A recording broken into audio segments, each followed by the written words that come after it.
The last question type we cover in section 2 of the test is short answer. You read a question to which you have to write a short answer using information from the listening text. Actually, this is the only question type in the whole listening section in the form of a real question. A word limit is given, usually no more than 3 words and/or a number. You should check this carefully for each task. Sometimes you are given a question which asks you to list 2 or 3 points. If you write more than the number of words asked for, you will lose the mark, even if your answer includes the correct word or words. Just as before, contracted words will not be tested.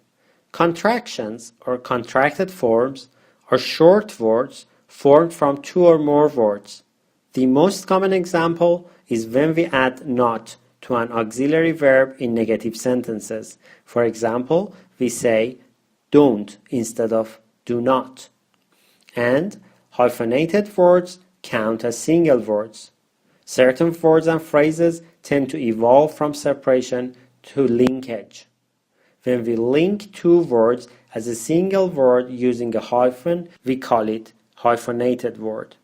Many candidates believe short answer questions are the simplest questions in the IELTS listening test.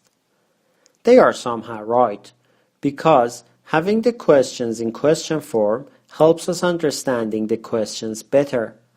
As you may have noticed so far, in other question types such as summary completion, we need to understand the real underlying question first, which is hidden behind the gaps.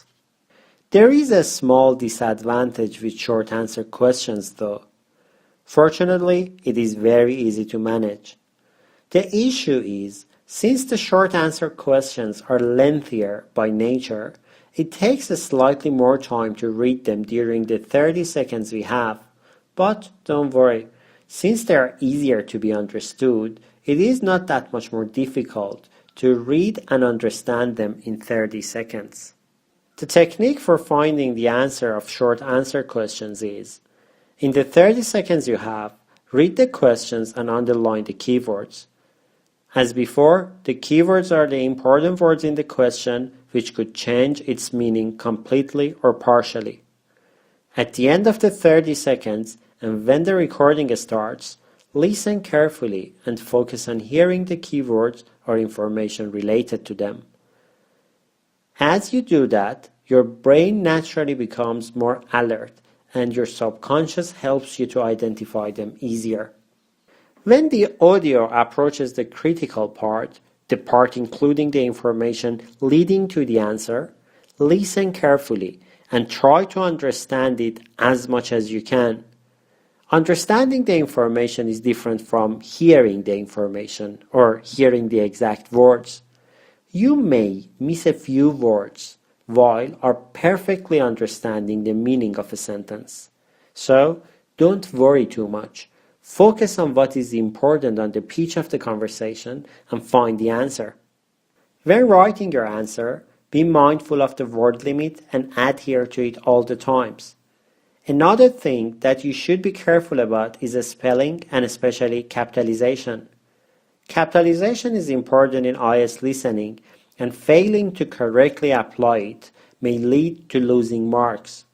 The first letter of certain words should be written in capital, such as specific names, titles, months, days of the week, words implying a place such as a street or avenue, and titles of books, journals, or articles. Make sure that you always comply with the capitalization rules as required by English grammar. I include useful resources for your further study in the supplemental section of this lecture.